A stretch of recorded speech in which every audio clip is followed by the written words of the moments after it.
ഹരേ കൃഷ്ണ. ഹരിനാമ കീർത്തനങ്ങളാൽ മുഖരിതമായ പുണ്യഭൂമിയാണ് ഗുരുവായൂർ. ഉച്ചപൂജാവേളയിൽ പൂർണ്ണ ചൈതന്യത്തോടെ വിളങ്ങാണ് നമ്മുടെ പൊന്നു ഗുരുവായൂരപ്പൻ.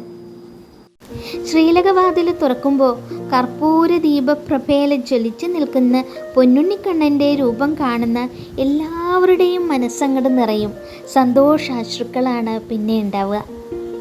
കളഭം ഭഗവാന്റെ ശാന്തതയെയും പ്രപഞ്ചത്തിൻ്റെ കുളിർമയെയാണ് സൂചിപ്പിക്കുന്നത്. മനസ്സിലെ മാലിന്യങ്ങൾ കഴുകിക്കളഞ്ഞ് നിർമ്മലമായ ഹൃദയത്തോടെ ഭഗവത് ചൈതന്യത്തിലേക്ക് ലയിക്കാനാണ് ഈ ഒരു അലങ്കാരം ഭക്തനെ പ്രാപ്തനാക്കുന്നത്. അമ്പാടിയിലെ ഗോപകുമാരന്മാരെ അനുസ്മരിക്കുന്ന പോലെ അതീവ കൗതുകമുണർത്തുന്ന വേഷപ്പൊലിമയിലാണ് ഇന്ന് കണ്ണൻ നിൽക്കുന്നത്. ഭഗവാന്റെ അരയിൽ ചുവന്ന പട്ടുതുണി അതീവ ഭംഗിയായിട്ടിങ്ങനെ ഞൊറിഞ്ഞുടുപ്പിച്ചിരിക്കുന്നു. കുഞ്ഞു പാദങ്ങളിൽ പൊൻതളകൾ ചാർത്തിയിട്ടുണ്ട്. തൃക്കൈകളിൽ കൈവളകളും തോളുകളിൽ തോൾവളകളും ചാർത്തിയിട്ടുണ്ട്. കഴുത്തിനോട് ചേർന്ന് പരമ്പരാഗത ശൈലിയിലുള്ള വിശിഷ്ടമായിട്ടുള്ളൊരു പതക്കവും മനോഹരമായിട്ടുള്ള മുല്ലമൊട്ടുമാലയും ധരിപ്പിച്ചിട്ടുണ്ട്. ഇന്നത്തെ ഏറ്റവും വലിയ സവിശേഷത എന്ന് പറയുന്നത് ഭഗവാന്റെ ഇരു കൈകളിലുള്ള ഓടക്കുഴലുകളാണ്. ഒരു ഭക്തൻ സമർപ്പിച്ച് വിശിഷ്ടമായ ഓടക്കുഴൽ ഇടത് കൈയിലും മറ്റൊന്ന് വലത് കൈയിലുമായിട്ട് തോളോട് ചേർത്ത് പിടിച്ച് നിൽക്കുന്ന ഉണ്ണിക്കണ്ണൻ്റെ ആ സന്തോഷം നിറഞ്ഞ രൂപമാണ് ഇന്നത്തെ അലങ്കാരം എന്ന് പറയുന്നത്. ചുവന്ന പട്ട എന്ന് പറയുന്നത് ഭഗവാന്റെ രാജകീയവും അതേസമയം ലളിതവുമായിട്ടുള്ള അവതാര ലീലകളെയാണ് ഓർമ്മിപ്പിക്കുന്നത്. തൃപ്പാദങ്ങളിലെ തളകൾ ഭക്തൻ്റെ ശരണാഗതിയാണ് ലക്ഷ്യാക്കുന്നത്. ഭഗവാന്റെ കാൽക്കൽ അഭയം തേടുന്ന ജീവാത്മാവിന് മോക്ഷം സുനിശ്ചിതമാണ് എന്നുള്ളതാണ്. ചെവികളിൽ മനോഹരായ ചെവിപ്പൂക്കളും നെറ്റിത്തടത്തിൽ തിളങ്ങുന്ന സ്വർണ്ണഗോപിയും ചാർത്തിയിട്ടുണ്ട്. ഓടക്കുഴലുകൾ കയ്യിലേറ്റിയ തികഞ്ഞ സംതൃപ്തിയോടെ അത്രയും സന്തോഷത്തോടെ ചുണ്ടിലിങ്ങനെ മന്ദഹാസവുമായി നിൽക്കുന്ന ഭഗവാനാണ് ഇന്നത്തെ അലങ്കാരം. നമ്മളെല്ലാവരെയും നോക്കി ഇങ്ങനെ പുഞ്ചിരിച്ച് നിൽക്കുകയാണ് ഉണ്ണി. ഓടക്കുഴൽ എന്ന് പറയുന്നത് ഒരു ഉള്ളുപൊള്ളയായ മുളന്തണ്ടാണ്.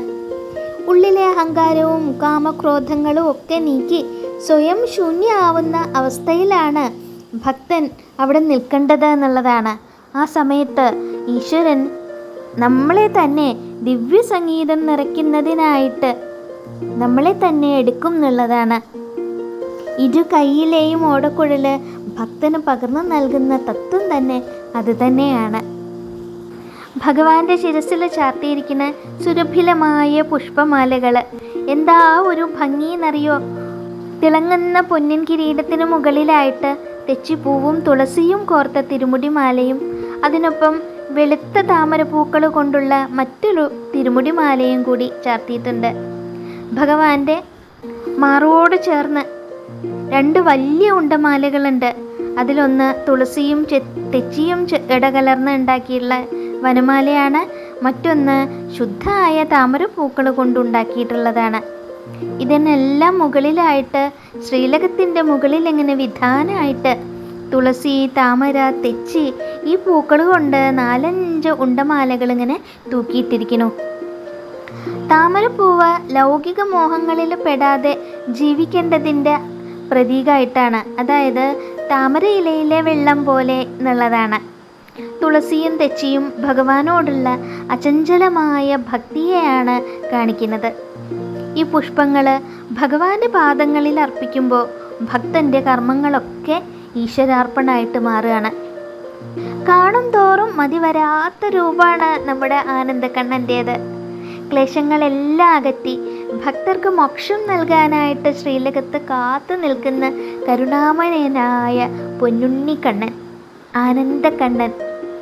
2 തൃപ്പാദങ്ങളിലും വീണ് നമസ്കരിച്ച് ആ തിരുമുഖത്തെ പുഞ്ചിരി മനസ്സിൽ ധ്യാനിച്ച് ഭക്തർക്ക്, നമുക്ക് എല്ലാവർക്കും നാമജപത്തിൽ മുഴുകാം.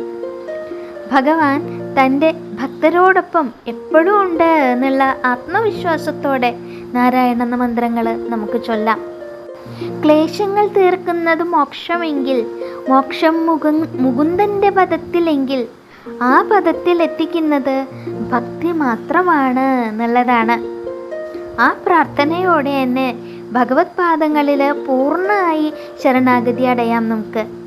ആനന്ദസ്വരൂപനായ ഗുരുവായൂരപ്പൻ നമ്മുടെ എല്ലാ ദുഃഖങ്ങളും മാറ്റി അനുഗ്രഹിക്കട്ടെ. നമുക്ക് എല്ലാം സർവവും ആ കാൽക്കൽ സമർപ്പിച്ച് നമുക്ക് നാരായണ നാമം ജപിക്കാം.